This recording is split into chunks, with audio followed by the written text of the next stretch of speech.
Let's get into what happened to you at George Mason. Some have suggested that the reason you were let go from George Mason was simply because your contract was over. And in fact, the NCSE's attack on Expelled tries to really muddy the waters. And this is quite amusing because on the one hand, they suggest that you were let go, quote, simply for staffing reasons, unquote. And they go on to say that, quote, we do not know for certain why Crocker was not rehired for her non-tenure track job, unquote. On the other hand, they try to impugn you by claiming that you received student complaints and were, quote, unwilling or unable to teach accurate science, unquote. So which version of the NCSE's story is true? Were you let go for innocuous reasons that had nothing to do with your teaching performance, or were you ousted because you were a bad teacher? I mean, obviously, their contradictory theories can't both be true. And I would say that the truth is that neither of their stories is correct, although maybe perhaps some there thought that you were teaching bad science, even though they really just weren't willing to give you academic freedom to question Darwinism, which the NCSE would equate with teaching bad science. So let's hear it directly from you. What really happened, and why were you let go from George Mason University? Well, I would say that the NCSE appears to be just as confused as my supervisor was, because he also gave a lot of different conflicting reasons in his correspondence with the grievance committee. And so I would encourage people to read that because it does make for an amusing read as they twist themselves in knots trying to say lots of different stories. What I will say is that my supervisor at George Mason University, another faculty member at George Mason University, and the departmental administrator all said that the only issue that my supervisor had with me, the reason he removed me from lecturing, was because I was teaching on evolution. All of them said it. The story then changed, however. I believe when the legal people at George Mason got involved, I noticed that the story began to change, and they began to say other things like, oh, her contract was over, or she was just a bad teacher, ignoring the many commendations I'd had and the grants, etc., and also the student letters. You can see the mix-up in their stories in the correspondence between me, my supervisor, and the College of Arts and Sciences Grievance Committee. All of that, all those documents are actually in my book, in the appendices, so people can see for themselves what happened. Also, I would say that the NCSE is right in that my contract was over. But what I have not said publicly before, and what I do reveal in the book, and I guess I'm revealing it now, is that I had a 3-year contract. That was switched with a 1-year contract, and yeah, my 1-year contract was over. But as you can see, the story is a lot more complicated than what was revealed in Expelled or what the NCSE knows.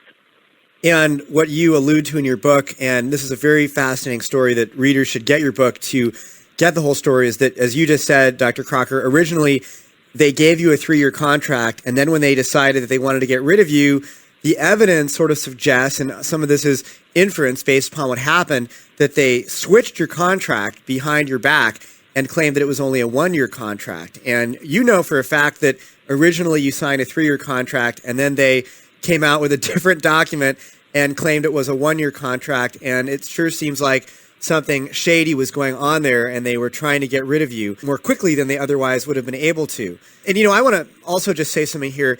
The pattern that you experienced, where basically at first they claim and they sort of openly admit that this was about intelligent design and evolution and challenging evolution, but then when legal action sort of starts to loom on the horizon, they immediately change their story and they come up with what we call in the law a pretext, basically a given reason for why somebody did something that is not the actual reason. And we see this over and over again in these persecution stories, where initially the administration acknowledges, yes, this is about intelligent design, and then as soon as it becomes public that someone is basically acting in a discriminatory fashion and not granting academic freedom for intelligent design, then they start to change their story and they come up with all these bogus pretextual explanations. And we saw this in Robert Mark's case. We've seen this with the California Science Center. And we also saw this in Guillermo Gonzalez's case. And another thing that's very similar, in Guillermo Gonzalez's case, the Iowa State University Faculty Handbook gave high praise to academic freedom, calling it the foundation of the university, but yet his colleagues refused to extend him the courtesy of academic freedom to hold pro-ID viewpoints. And I see a very parallel problem with your situation at GMU, where, as you write in your book, that the GMU Faculty Handbook provides that faculty should be allowed, quote, unrestricted expositions on subjects within one's field without fear of censorship or penalty, unquote. And that sure sounds to me like it should grant a biologist that is supposed to be teaching a course that covers evolution some academic freedom within your field, of course, to talk about your views on Darwinian evolution. And do you feel that they practice what they preach when it comes to academic freedom and evolution at George Mason University? Well, no, I don't think so. In fact, unrestricted exposition on subjects within one's field, well, certainly evolution was part of the cell biology course, and that the course was supposed to be on the structure, function, and evolution of cells. I also was very careful to cover it in a balanced way where my students did not even know what I thought. But obviously I was censored in that I was immediately removed from teaching, and I was, or rather from lecturing, and I was penalized in that I found my job was over. So obviously they don't keep to what the faculty handbook says. But on the other hand, what I will say is that I don't think they actually understand what intelligent design was or is, and they also didn't actually look to see what I taught, in that they obviously thought intelligent design was religion. At least that's what it looks like from what was said in the Nature article, and they weren't about to assess it for themselves. Also, the fact is I really didn't teach much ID. There was one lecture out of 25 where I talked about evolution, and only 2 or 3 of the slides were on intelligent design. It's not like I did a whole course on ID. I just mentioned it as a theory that some scientists were considering.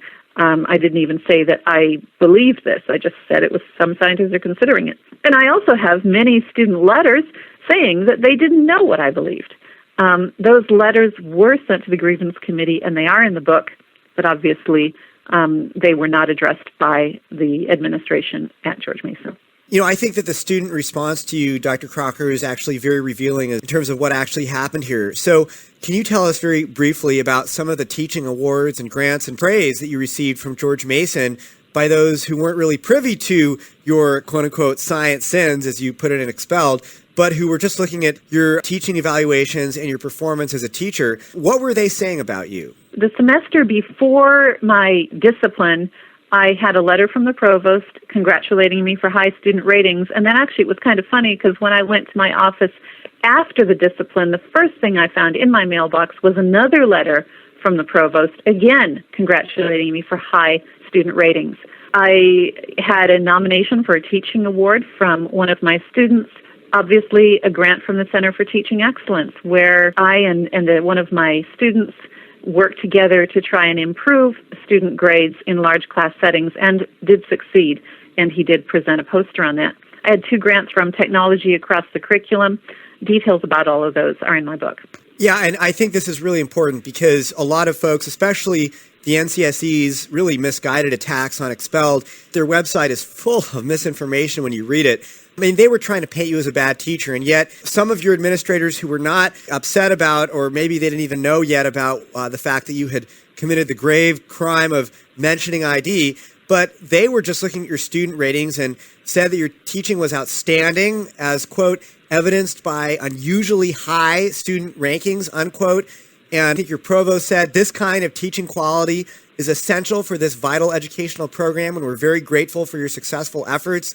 So this hardly sounds like they're describing a teacher who would soon be expected to lose her job for supposedly poor teaching abilities. And it's very clear that when you did lose your job, it was for something that was contrived. And I would encourage our listeners, if you want to see some direct rebuttals to a lot of the misinformation that the NCSE has put out about Expelled, Discovery Institute, we've actually got a website called ncseexposed.org. That's ncseexposed.org that responds to a lot of the false claims. I think that we already know the answer to this, but didn't your students stand up for you when they found out that you were no longer going to be lecturing, and when word started to get out as to why you were not going to be lecturing? Yes, well, the students wanted to stand up for me, and actually I was contacted by many students who said they wanted to form a group to go and protest in front of the university officials, which I found very heartwarming. But I actually told them not to, because my academic future, well, I don't have that many years left, but they do. They have their entire lives in front of them, and I didn't want to see them penalized for standing up for me. So I told them not to. But what I did do was I asked them to write letters in my support because those could be made anonymous.